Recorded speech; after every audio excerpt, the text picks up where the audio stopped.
My name is Sharon Lee. I'm a first vice president and credit officer at Hanmi Bank. Right now, with the whole pandemic and global supply chain disruption, and there's just all these crazy events going on,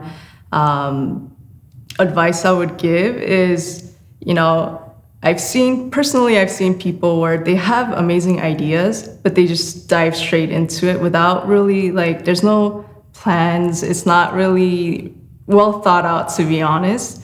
And so I would say, really go through the steps. There's a lot of resources online too. It's easy, access is easy for us these days. So the 4 steps are: step 1, back of the napkin plan; step 2, resource plan; step 3, business model; and step 4, action plan.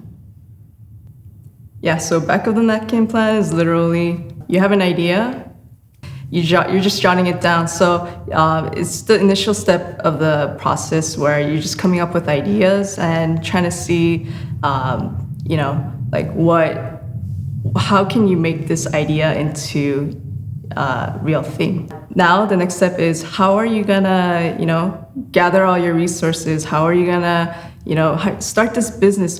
You are pitching your idea to your friends and family. They think it's a good idea. Okay, so now let's say your friends and family, or even partners, who knows, someone out there is willing to invest in this amazing idea.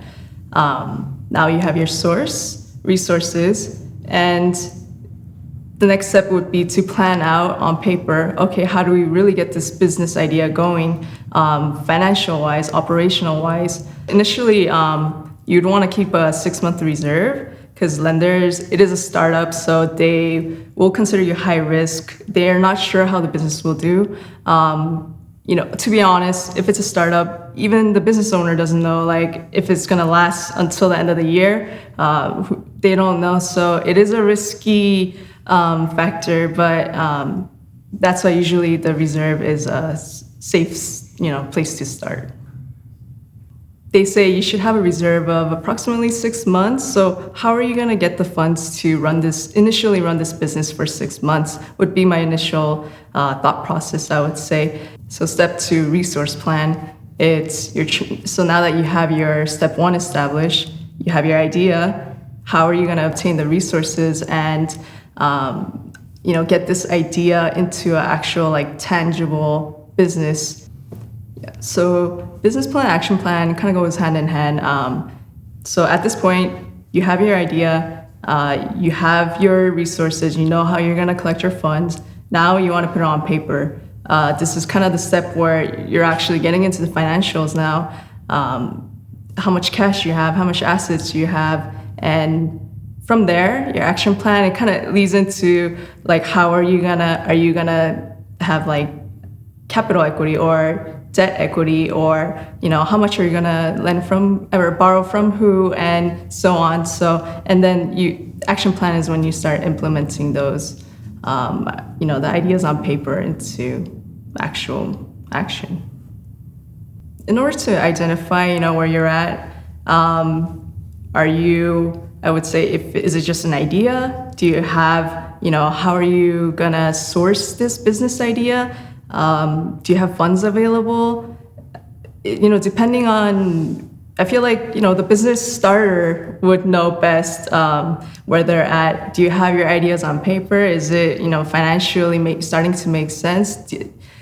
It really depends, I feel, case by case. But once you go through the step, I know for me personally too, I'll write everything out, pros and cons, and I'm sure business, it's probably the similar process too. What's a good idea, what's not? Is this attainable, achievable? Stuff like that.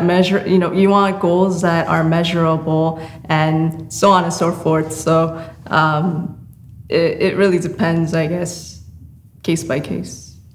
So there is a model actually called the SMART model. It's an acronym. S is for specific. M is for measurable, A is for attainable, R is for reasonable, and T is for time-based. So you want to keep, these 5 factors in your mind when you're trying to creating your goals for your new business. So let's say If you're trying to make a goal to increase your customer, like I just want more customers, that is not really a smart, goal. If let's say you want to get more specific, I want to increase my customer base from let's say 100 accounts to 300 accounts by the end of my third month.